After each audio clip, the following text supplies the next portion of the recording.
caminho correto a seguir. Só que chega um momento na nossa vida que a gente tem que a gente quer fugir, né? Um pouquinho. A gente quer passear no mundo. É verdade. Que essas são as palavras corretas a se falar. E nesse tempo eu vivi, né, momentos no mundo de quase um ano e meio por aí. Eu fui usuária de drogas também. Eu tive um momento que eu passei por essa situação que nem parece olhando pra mim. Nem parece mesmo. Quando eu costumo sempre falar para as pessoas, quando eu tenho uma oportunidade de falar para alguém, sabe, sobre o meu testemunho, as pessoas falam, Cécio, mas nem parece que você passou por tudo isso. E eu falo, mas é porque quando Deus, ele realmente muda a história de uma pessoa, quando ele muda a pessoa, não dá para entender o que realmente a gente já passou, o que a gente fez. A gente fica como os que sonham verdadeiramente e entra assim numa nostalgia, né, assim, numa coisa tão linda que ele tira todas aquelas mazelas, aquelas coisas que a gente passou lá atrás, né, para dar algo novo a gente. E nesse momento que eu passei, né, que eu usei drogas, essas coisas, que bebi muito também, eu a todo tempo assim eu olhava para minha mãe e eu falava, meu Deus, minha mãe não merece isso, sabe? Sei. E eu tive um tempo que eu fui morar na casa do meu pai também. Ele foi uma parte muito essencial também nesse momento. E daí eu parei e fiz-me assim, não é isso que eu quero para mim. Então hoje eu poderia ter uma história totalmente diferente do que eu tenho hoje, né? É verdade. Eu poderia estar totalmente diferente a minha história. Isso, mas assim, eu acredito que tudo depende da nossa decisão, do nosso posicionamento, né? Exatamente. E sabendo da sua história a fundo, como a gente já conversou, eu vejo que você foi uma mulher que se posicionou, Sim. que você entendeu verdadeiramente ali o que Deus tinha pra você e você quis ser uma pessoa melhor, Sim. né? Fale um pouco agora sobre como você começou a sua vida profissional, né? Porque você já comentou um pouco comigo, mas eu queria que você falasse como você começou. Você falou que começou lá na garagem da sua mãe. Isso. Começou uma linda história depois dessa adolescência, né? Isso. Deus te presenteou com esse dom maravilhoso. Verdade. Quando eu passei por todo esse processo, eu tive um relacionamento de 3 anos, não deu certo.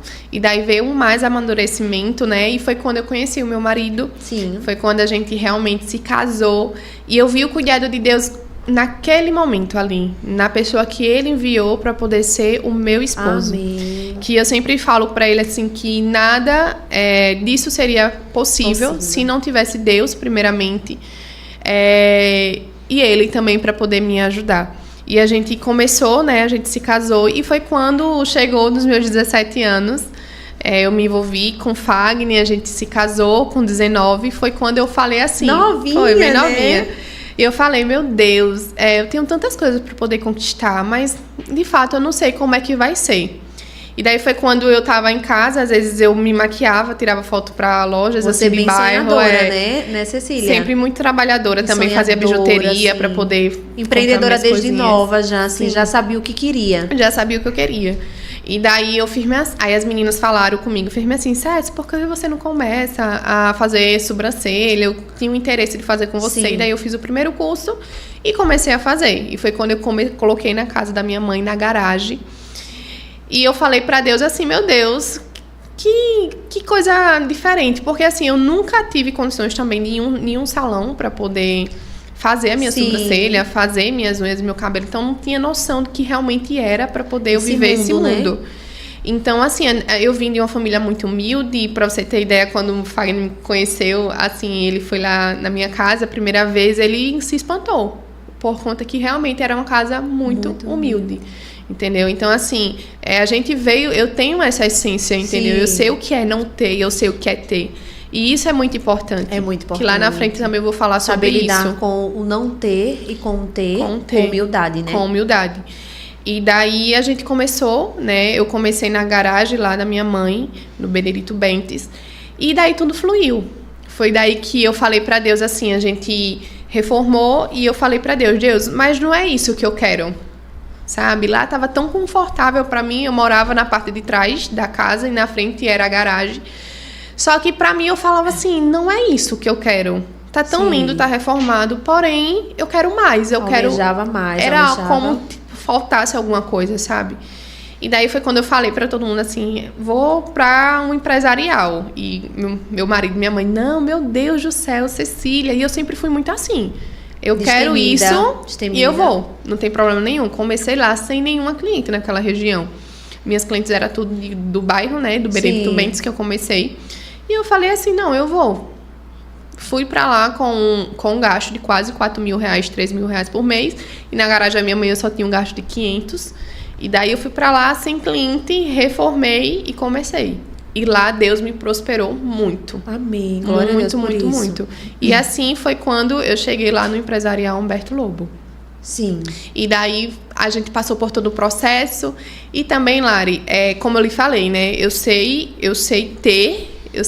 o que é a vida não tendo. Sim. E sei o que é a vida tendo condições. Deus te deu essa experiência até lá atrás mesmo, você poder ter, né? Isso. Você ter mais, e você poder honrar sua família, honrar sua casa. E mostrar pra você que às vezes ter não é tudo isso que a gente imagina. E se a gente ter uma condição financeira boa e a gente não souber lidar, vamos dizer assim, com o dinheiro, também não adianta de nada. Não adianta de nada. E aí, quando chega esse momento, né, agora, Sim. porque geralmente quando a gente não tem nada e a gente passa a ter alguma coisa, a gente se acha. E a gente acha, o ego, o tal do ego, né? A gente acha que o que está acontecendo ali é pelas nossas mãos. No meu caso, é as minhas mãos. Aonde eu for, vai ter. Sim. Vai dar certo. A gente deposita toda a confiança em nós, né? A gente passa a deixar Deus em segundo plano, vamos dizer assim, colocar o nosso eu ali acima de todas as coisas, e aí é que a gente se perde. E aí é que assim, a gente se perde. E esse momento chegou, né? Sim. Esse momento, eu passei por esse momento bem difícil, né? Na qual eu colocava todas as minhas expectativas no meu trabalho, nas minhas amizades. Tudo era isso, eu esquecia muito do que era realmente o principal e que foi que me colocou ali, que era Deus. Você consegue entender, assim, Cecília, que Deus naquele momento... Deus não, perdão. Que o dinheiro naquele momento passou a ser o seu Deus? Sim, o mamon. O mamon, exatamente. Isso daí é muito importante e é muito bom a gente falar isso abertamente. Sim, abertamente né? Eu nunca isso. falei isso assim, em público no meu Instagram, por isso que eu estava esperando o momento certo, porque assim... Quando a gente começa a ter alguma coisa, a gente acaba achando que a gente pode tudo. Que a gente é algo a mais. E na verdade a gente não passa de nada. De nada. É como eu costumo falar, da outra vez até comentei aqui, assim, tudo que tá aqui, tudo isso não é nosso. Isso. É tudo dele. Tudo e quando dele. a gente começa a ter esse entendimento, começa a ter esse discernimento mesmo espiritual e saber que Deus, ele é soberano, ele tá acima de todas as coisas, eu acho que muda, assim, a nossa história. Exatamente. Né? E Deus, através dessa situação que eu passei, ele afastou todo mundo do meu lado. Ele tirou o Fagner ele sempre trabalhou comigo, né? Desde a garagem da minha mãe até hoje a gente trabalha juntos. Só que teve um momento que Deus precisou até tirar o Fagner da minha vida, não como marido, mas sim como parceiro de trabalho. E daí ele abriu uma loja para ele, então eu já fiquei só. E nesse processo que eu fiquei só, Deus tirou também as amizades. Era um particular ali com você. Era que Deus particular tinha, comigo. Assim, com a Cecília, em especial, para que a Cecília começasse a entender e colocar algumas coisas no devido lugar, né? Exatamente. E quando Deus ele fez isso também, ele tirou a sala também do empresarial. Sim. Né? Eu recebi a ligação logo no começo do ano, de 2023, que a dona tinha que pegar a sala para poder vender. E daí eu fiquei naquele jeito, eu falei assim, meu Deus, eu não acredito. O senhor quer que eu volte pra casa da minha mãe? O senhor quer... Tipo, culpando Deus. Culpando Deus. A gente tem essa mania, exatamente. né? E eu falava assim, meu Deus, o senhor quer que eu retroceda? O senhor quer que eu volte pra casa da minha mãe? Pai, tanto que eu investi, tanto que eu me dediquei. E Deus tirou as amizades também e me deixou sozinha naquele momento. E assim, né, eu vejo muito assim, até estava meditando hoje e o senhor falou sobre a casa do oleiro. Né? Às vezes a gente precisa descer ali para a casa do oleiro para ser lapidada, para ser transformada, para que o Senhor entregue algo novo em nossas mãos. E assim, e não é sobre só a clínica, é sobre o que Deus quer fazer na vida da Cecília, através da vida da Cecília, na vida dessas mulheres que estão lá com você hoje, né? Que você vai falar mais sobre isso. E quando a gente desce para a casa do oleiro, que é aquele lugar de intimidade com Deus, onde que Ele quer nos transformar, nos lapidar, nos curar, Ele nos dá uma intimidade tão grande, uma graça tão grande, que a gente coloca Ele no devido lugar, que é o primeiro lugar nas nossas vidas, e tudo começa a florescer. E eu também entendo o seguinte, que todas as coisas cooperam para o bem daqueles que amam o Senhor, né? Tudo coopera na nossa vida quando a gente sabe que nós temos um Deus maior que tudo, né? Isso. Então não foi diferente na sua vida. E hoje, tanto é que você hoje está aqui. Se nós Isso. estamos aqui hoje é porque você passou pelo seu processo, um processo de dor, um processo de falta, para que ela fosse tratada no íntimo. Porque, como você falou, existia um ego, uma soberba ali instalada na Cecília, que foi tirado para que ela aguentasse, gente, hoje o peso da frutificação. Hoje ela é uma mulher que está aí frutificando, né? Dando frutos dessa obediência. E é como eu te falei ali atrás, né? Antes da gente começar tudo aqui. É só o começo. Amém. É só o começo de grandes coisas que o Senhor tem para a sua vida por conta dessa sua obediência, por conta dessa sua renúncia. E Deus tem coisas maravilhosas para fazer na sua vida. Tudo que você passou foi com um grande propósito, viu? Amém. Não temas. E eu não tenho dúvidas disso, sabe? Eu acredito que eu tinha que passar por tudo isso para poder aprender. Porque quando a gente tá no deserto, geralmente a gente não entende.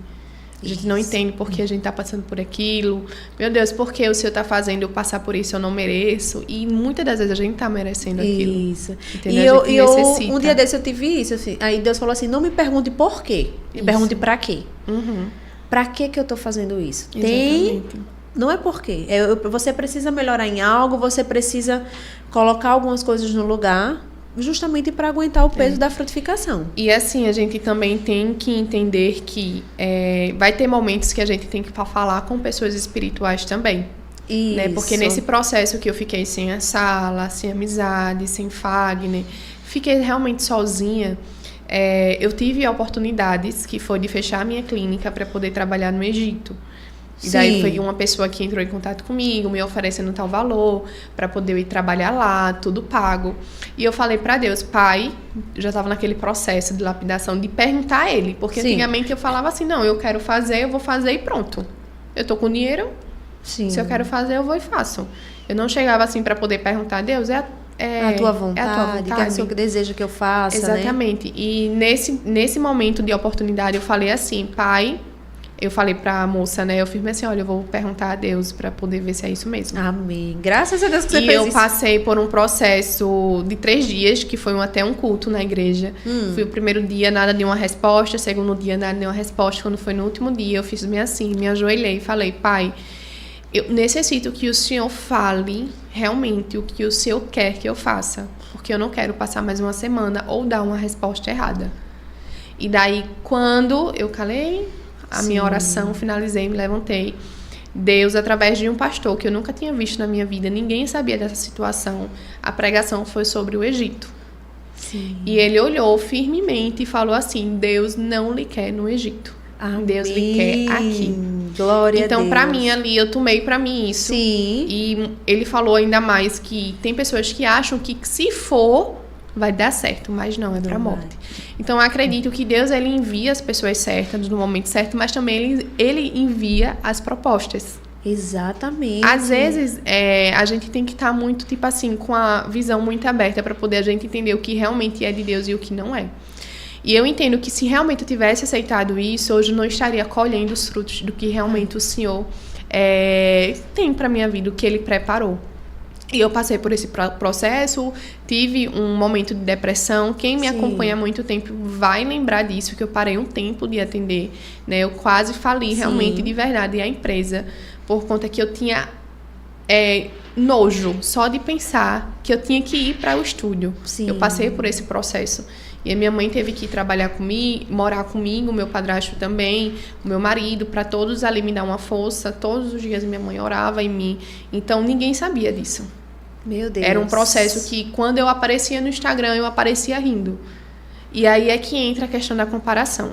Porque muitas pessoas hoje em dia, né, vivem se comparando, acham que a vida de fulano de tal é muito perfeita.